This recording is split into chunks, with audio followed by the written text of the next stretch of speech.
And everyone, I hope you are all doing well wherever you are watching from. We have a big topic to talk about today, and that is some changes in a pivot from the Trump administration amid fears that a major military strike might be coming against Iran. What it means, what's changing, what has Trump said recently. We're going to get into all of that and much more. And as always, please make sure to like and subscribe and comment with your thoughts. Liking and subscribing helps us share the message with as many people as possible. And as I've said before, you guys play an even bigger role in that than I do. So now let's get into it. There are major concerns that the United States military might strike Iranian nuclear facilities amid a failure to reach a deal, to reach an agreement.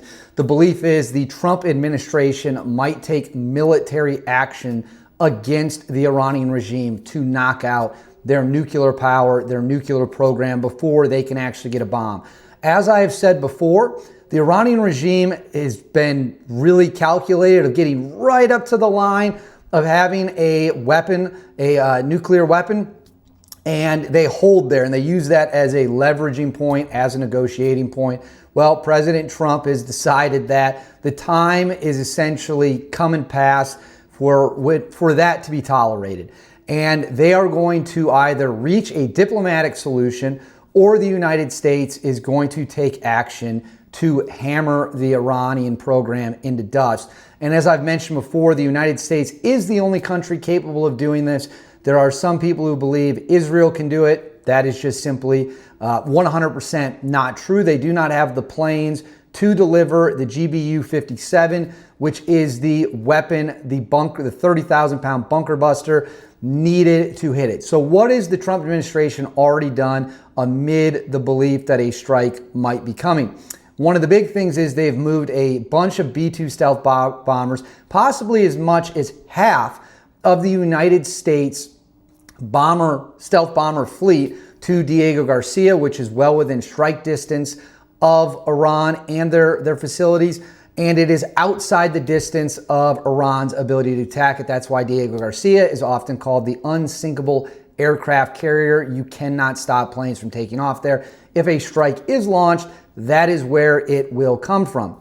However, is it guaranteed a strike's going to happen? Well, President Trump met with Israeli Prime Minister Bibi Netanyahu in the White House on Monday, and he made some comments that are really kind of surprising, if you want to be honest, about having direct negotiations with the Iranian regime, what it means.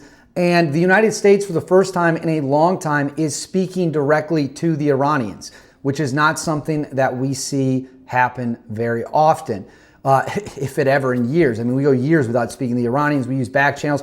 Now President Trump says there will be a meeting Saturday directly communicating with the Iranian regime, hoping to reach a deal to avoid military action. Let's go ahead and watch that clip right now.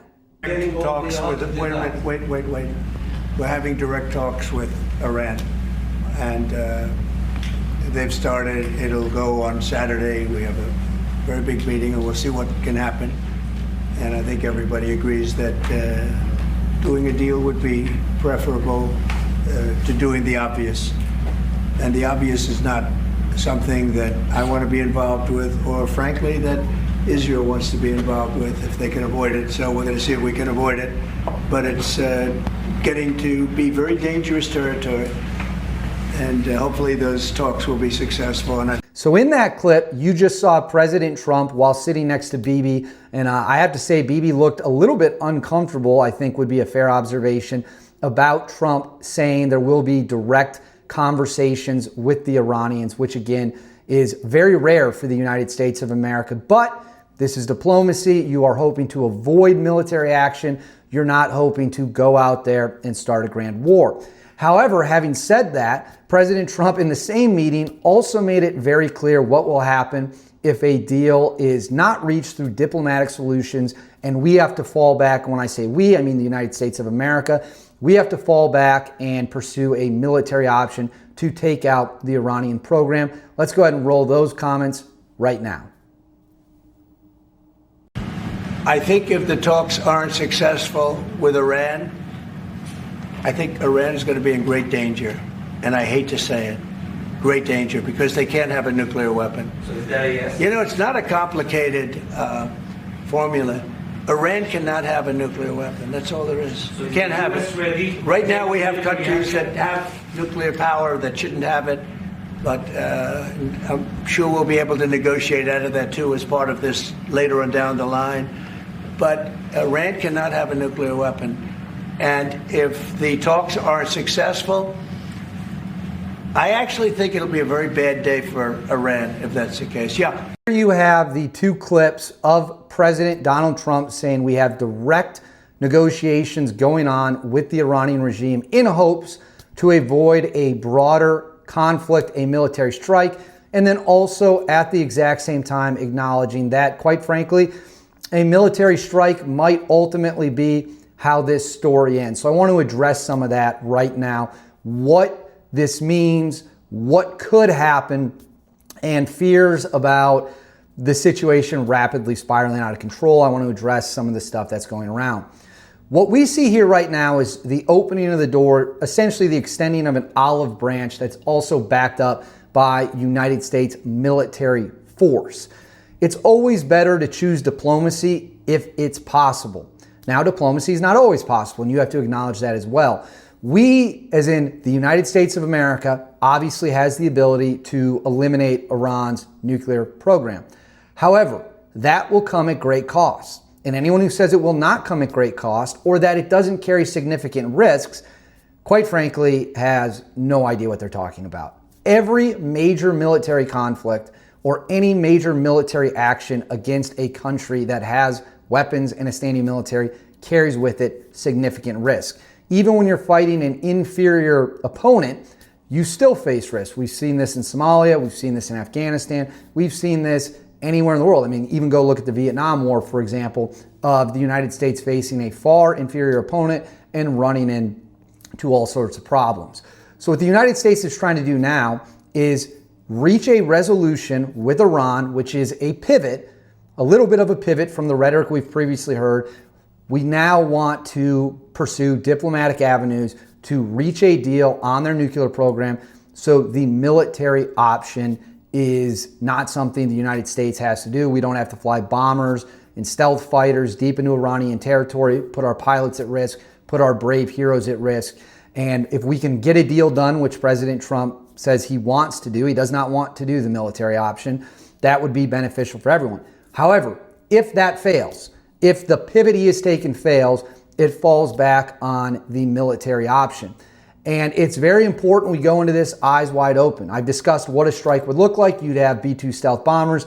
You'd have F-22s, F-35s clearing the skies. You'd have electronic jamming systems on aircraft such as the F-18 and other planes to hit Iranian surface-to-air sites, air defenses, early warning stations, radar, all that stuff. And we have the means and ability to do that. However, Iran still controls a large rocket force. Even if we hit all of them, you're not going to get every single one. That leaves Iran the ability to retaliate where? Against the Saudi oil fields and our locations in the region. That could result in a lot of death and skyrocketing oil prices, as we've discussed here before. We have to weigh these options against each other. Here's something else I would say to all of you. Iran is not Iraq in 2003. It is a large country. It has an outdated military, but it has a large military. It does have some modern defenses when it comes to air defenses, radar. They get them from Russia. I even believe they have some Chinese, and they make their own in-house. We can defeat all that, but there is a risk we would lose some planes. Would we lose our stealth planes? Almost certainly not. Whatever rockets we don't hit, they could fire at Saudi Arabia or oil-producing allies in the region. That is their entire deterrent strategy. The Iranians know they cannot hit the United States, so they will attack our regional allies if we attack them. I'm not saying we should or shouldn't do it. I'm saying that we need to understand the stakes here. Some people will argue Iran won't retaliate if we wipe out their major deterrent, their nuclear program. I find that very hard to believe. I find it very hard to believe Iran would not start lobbing missiles at places in the event that we hit them. Now, does this mean we're going to invade Iran like we did in Iraq in 2003?